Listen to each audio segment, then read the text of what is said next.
let's be honest. Like, yes, your Instagram looks like you real holy. You posting Bible verses, but like when you by yourself, what are you really doing? And again, this is not judgmental. I don't know what you're looking at. This is just something I want you to consider for yourself.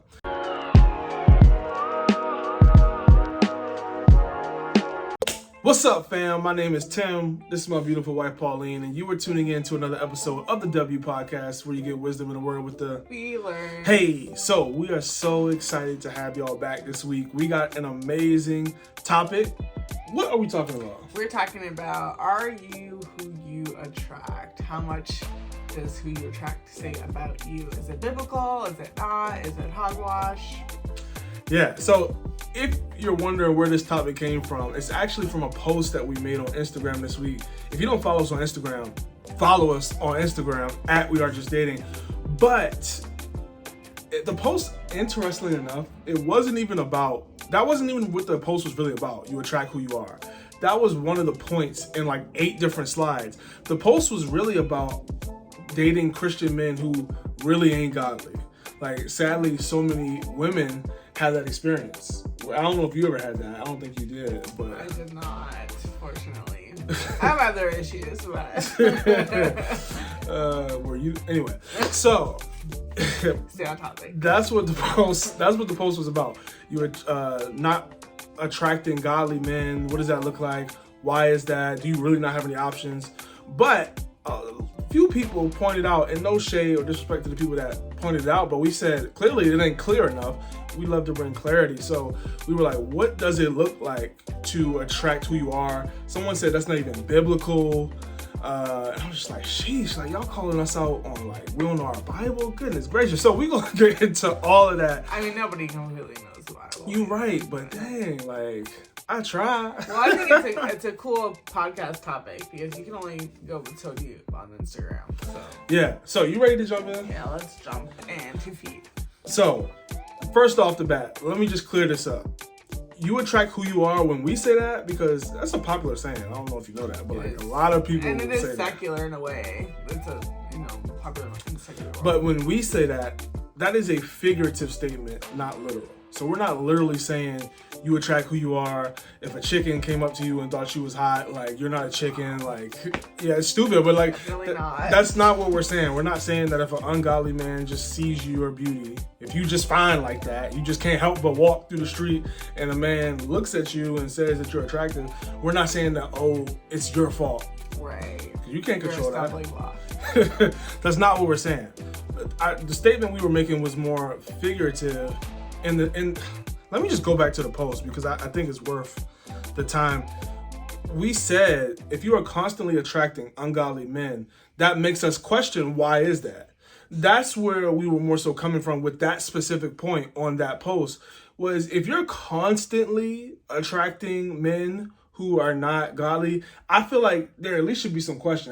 As a man, now as a woman, would you agree with that? Or you say, nah, it doesn't matter? Well, I think that context matters, right? Because especially if you're like in a community setting, like a church or a school or at work or whatever, just a place where it's like community, and all of the guys there who don't love God and haven't found Jesus yet think that you are like a good option for them, that might be kind of where that is more black and white, where that statement would make more sense. So if I'm at work and I tell everybody, oh, I love Jesus and I carry my Bible everywhere, I'm being so like literal right now, but like if I am the Jesus girl at work and then a guy who's like, yeah, do you want to go out with me? And I'm like, yeah, because this all goes back to reputation, right? And if I'm like, oh, I love Jesus, but I date guys who don't love Jesus, and that starts to I start to build a reputation around them, then other guys who don't love Jesus, they say, oh, Pauline, she's a Bible thumper, but I know she gave it up because she gave it up to John.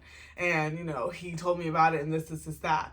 But if I am building a reputation of like, no, I'm serious when I say I love God, like, I'm not going to go out with you. Like, I'm not going to entertain you in that way. That will also build up a reputation. And if they see the type of guys that I do entertain, that I do go out with, they'll start to get the message like, oh, that's the type of guy that she's interested in. She wouldn't be interested in me. I'm not even going to ask her out. That's how people work. You don't, you can window shop all you want, but you have to get to a point where you're like, this is what I can afford and this is what I can. When I can afford this, I'll go there and I'll go why. I understand why people will be upset about the statement about, oh, you are who you attract, because it does make it sound like, oh, you're blaming me. Like, if I can't find a guy who loves God and loves me and is attractive, you're blaming me. And I know a lot of women feel that way because perhaps they're older than what they thought they would be by the time they got married, and people may feel like I can or cannot relate to that, which they would or would not be wrong. It just really depends on your perspective and your context.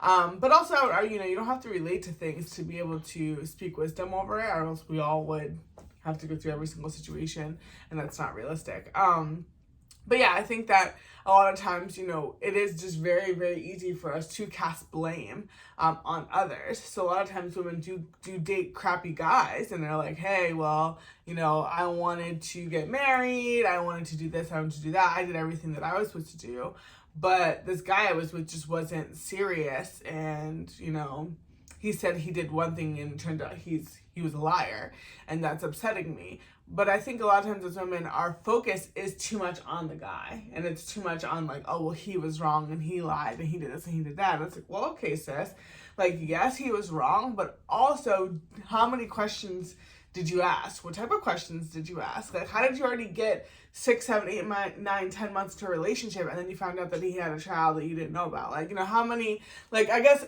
we have to, at some point, like, when are we going to take responsibility for our lives? I think that question piece is really good.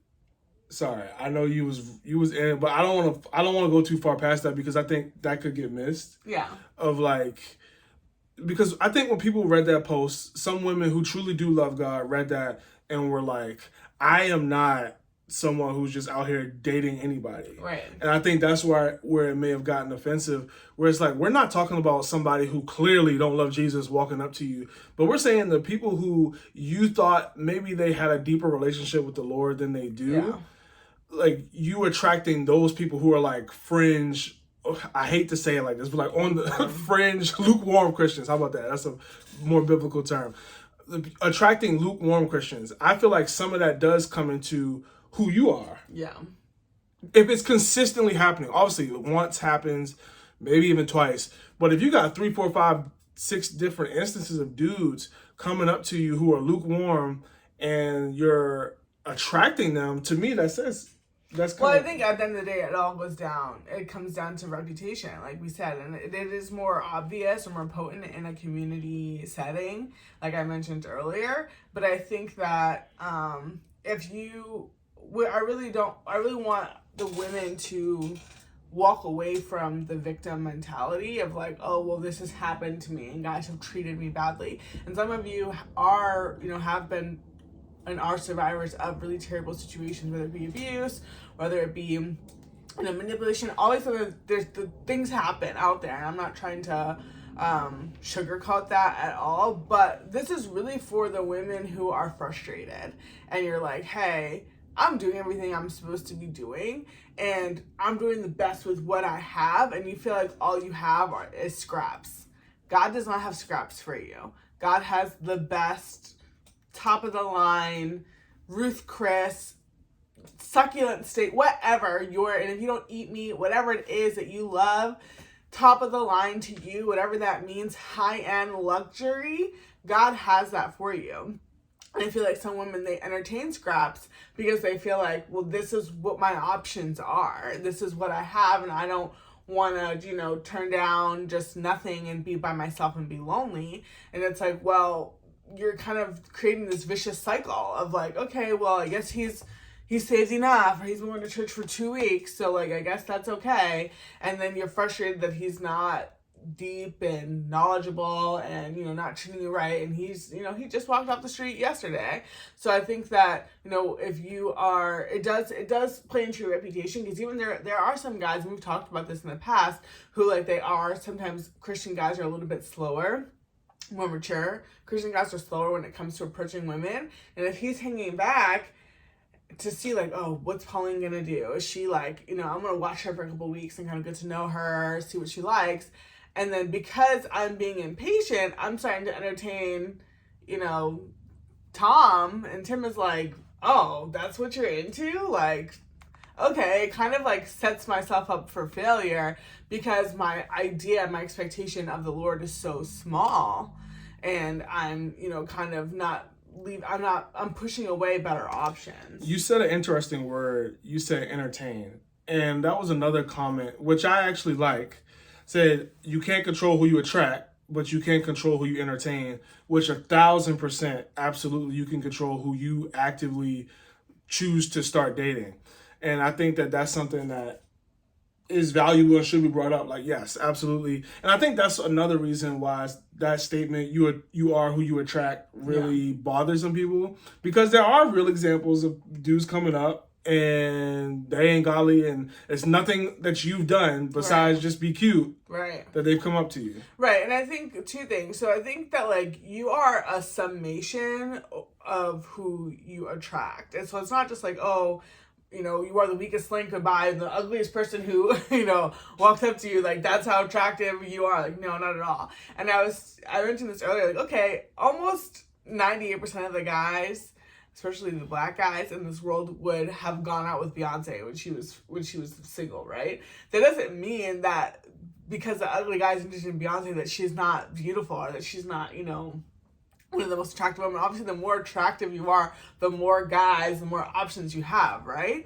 But at the end of the day, like Beyonce is of course not going to go out with every single guy that's interested in her. She ended up, going out and marrying one of the most richest guys. So like, that's great. But I think that, some women may feel like, oh, well, because the most recent guy that I remember, that asked me out or that was interested in me was somebody that I would never be interested in, I reject that idea. And it's like, no, like, we're not saying that the only guys that matter are the least ones. Like, why is that the first ones that come to your mind, I guess?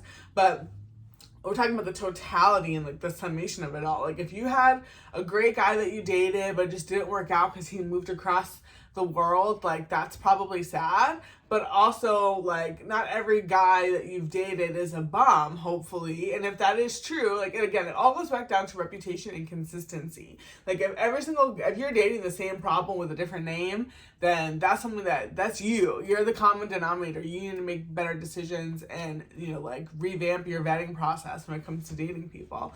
But just take a step back and look at the totality of your dating life, not just the most recent one or the most disappointing one and the one that pisses you off the most or frustrates you the most. And then the other thing you mentioned about kind of like, who you attract, the first thing that I thought about was a resume.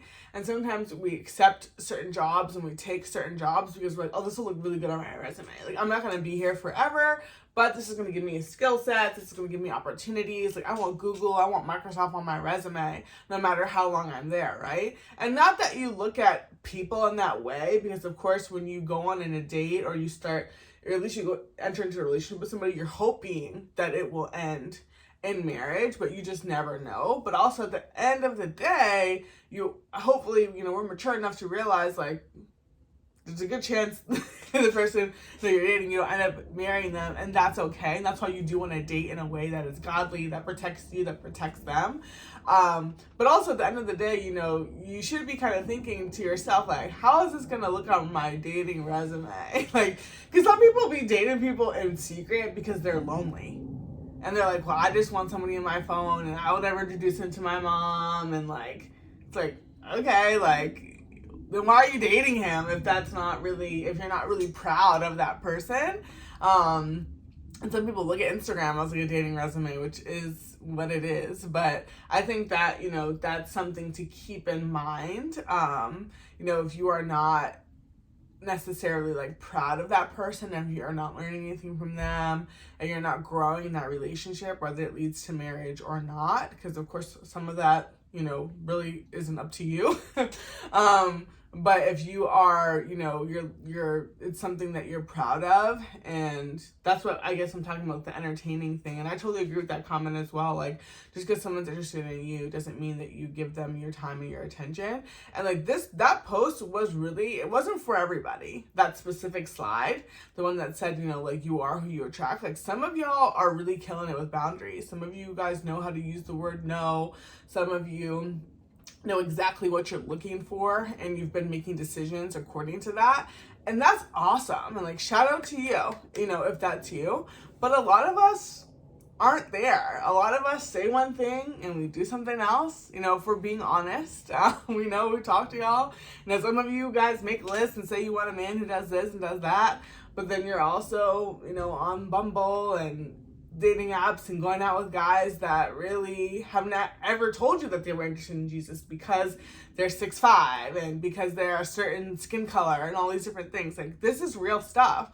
So you have to really ask yourself, you know, and maybe you're not honest enough with yourself, like bring in a friend, bring in, you know, a family member, somebody who can keep you accountable, who will be honest with you. We all have those friends who are like, girl, let's be real. But yeah, it's like we all have had habits and times in our lives where we know better, but we don't do better.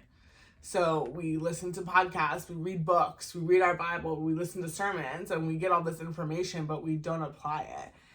Ask yourself, like, is that you? Is that where you are? And that's the type of person that slide was for. As if you're like getting frustrated that, like, you know, you're with the same type of guy over and over and over again, but you're not making any different decisions, and how you're selecting them and how you're, you know, how you're dating. But so some of you, if you were upset by that slide, maybe it wasn't for you, and that's okay. Yeah, no, that's really good. And I just want to speak to the point that brought up the validity of, is this biblical advice? Because obviously we talk about godly dating. So we definitely want to do our best to speak as much as we can from the Bible. Because obviously the Bible doesn't say anything about the word dating. Right.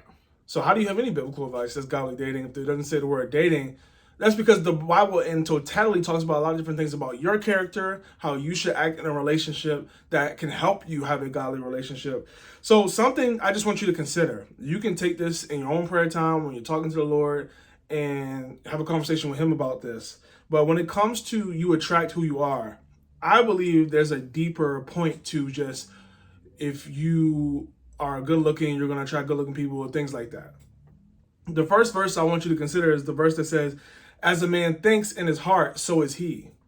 And what we mean by that is, if you don't think that you have much value, you're going to attract men who are attracted to women who have low self-esteem. But if you know your worth, you are going to find a man who is interested in dating someone who carries themselves with class and integrity. So that goes to when you are out in public. How do you carry yourself? Because honestly, a lot of men who aren't godly will be kind of intimidated to attract a woman who truly carries herself. Like, she knows what she's doing. She got it all together. She's a boss. Especially a lot of like insecure men. They definitely, I feel like it's, do you agree? Like, I feel like it's harder for a man to really approach a woman who's like, if the man is insecure. Yeah, and we're not talking about like mean boss girl. Like, oh, I got my stuff together. I didn't say that. Don't step to me. It's more about like, you can still be friendly and still, you know, have your stuff together, and that's, I mean, no one's life is completely together, to be honest. But yeah, I know a lot of guys, I mean, you can speak to it more, but they often like admire and respect women who are that way, and a lot of times it takes them longer to ask them out because they're like, yo, when I step to her, I gotta know what I'm gonna say, I gotta know what place I'm gonna take her, I gotta have everything in order because I see her reputation. That's what it all comes back to. That's one of the things that attracted me to you, and also helped me know how I, like you said, how I had to come correct when I was trying to pursue you and date you, because you were a leader at church. I knew that you were a supervisor at work. Like, I saw the character that you had, and I was like, I can't be no bum trying to have a relationship with Pauline. The second verse I want you to consider is this. The Bible says you reap what you sow. There's so many verses that talk about sowing and reaping. So if you are someone, let me lean in real quick, because this is about to be really vulnerable. Like, I need you to be really honest with yourself, because you're never going to have the relationship you want if you're not truly honest with where you are today. It starts with today. So if you're someone who sows seeds of lust, whether it be what you're watching, whether it be what you're listening to, some ladies, what you're reading, 50 Shades. All right. So if you're sowing seeds of lust, you can't expect to reap a godly man, like let's be honest. Like, yes, your Instagram looks like you real holy, you posting Bible verses, but like when you by yourself, what are you really doing? And again, this is not judgmental. I don't know what you're looking at. This is just something I want you to consider for yourself. If you're sowing seeds of pride, if you're someone who's prideful, meaning you never apologize, nothing is ever your fault, you don't really think about others, you think just, how does this benefit for me?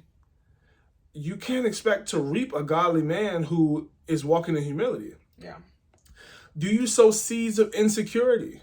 Are you someone who you texting? Let me see your phone. Like, and let me be careful. Like, I get that some people have been through real pain because of past experiences, but let's get healed, let's get whole, and then move forward, because we can't trust our boyfriend, we definitely not gonna be able to trust our husband one day.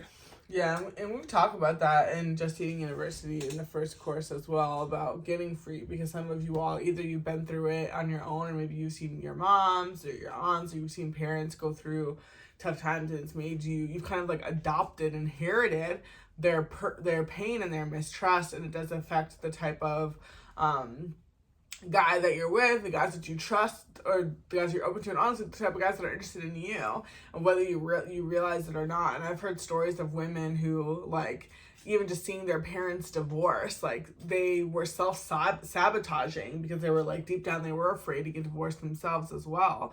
And a lot of us go through stuff like that. Maybe it's not as, kind of traumatic as a divorce, but it just may be different things that you've seen. And the reason why this is so important, tying it back to the post of like, okay, you are, who you attract. And it really it all comes down to reputation. We talked about that. And responsibility, taking responsibility for your reputation. And it starts with daily decisions and daily habits. Because if we don't take, as women, if we don't take responsibility for the people that we date and the people that we entertain and the type of relationships that we are building, that we participate in, the alternative of that is to vilify men. And that is exactly what the enemy and what culture wants us to do. They want all the women to get together in groups and say, oh, I hate guys did this to me, they did that to me, but at the same time you want to get married. So it's very, very confusing, and it's not of God, if we're being honest. And like, that's how a lot of women with that same mindset, like, you have to get rid of that mindset of vilifying and blaming men. Like, we have to take responsibility for ourselves, because honestly, if you get into a marriage and you don't get rid of that mindset, you're going to be blaming your husband, and you're going to say, oh, well, you didn't do this and you didn't do that, instead of saying, hey, babe, I did something wrong, and I'm not afraid to come to you and say it. And that's how, honestly, a lot of women push men out of the home, and they push men out of their kids' lives and out of their marriage. And I know I'm getting like super deep right now, but it's very true. Like, it's because women have this mindset of like, okay, well, if I do something, it should result in this type of fruit, or this type of, this type of product, like this should happen. And it's like, okay, if I make myself available, then guys should treat me well and do this and do that. And it's like, well, I mean, you're talking about you want a certain type of guy, but what type of woman does that guy want? Like, you want to become that type of woman. Like, are you respectful? Are you honest? Do you apologize? All of those different things. And it's, like I said, it's important for you to take responsibility for your actions now, and so you don't sit around and have a pity party about your dating life, and that you are ready for marriage, when that time comes to be a good partner. Yeah, again, this episode is not for everybody. We're not saying that every woman who's listening to this, that you're not taking responsibility. That's not what we're saying. But we're saying, right, be honest with yourself if that is where you are. And also, there's men that listen to this podcast. So this really ain't just about the ladies. Fellas, like, you attract who you are too. Yeah. Let's sum it up again. The two main points outside of what Pauline just said. As a man thinks in his heart, so is he. What do you think about yourself? That applies to men just as much as it does to women. Like, do you see yourself as somebody who is worthy of having a healthy relationship, who's a godly man or woman? And then the second point, you reap what you sow. Fellas, this really talk about us when we talk about the lust and what we're watching and what we're looking at. Like, all of that is men and women. How do you view yourself? What are you sowing? Because that is what is going to lead to you having a healthy relationship. So, Hopefully this was helpful. We love y'all. If we stepped on some toes, it's okay. We're in this together. If you're like, I don't know about this, like, we would love for after our podcast, you spend more time with the Lord and ask him questions and be like, Lord, like, I heard what they said, but what are you saying? I would love that. Please. So, this has been another episode of the W Podcast. We'll see you next week. Bye.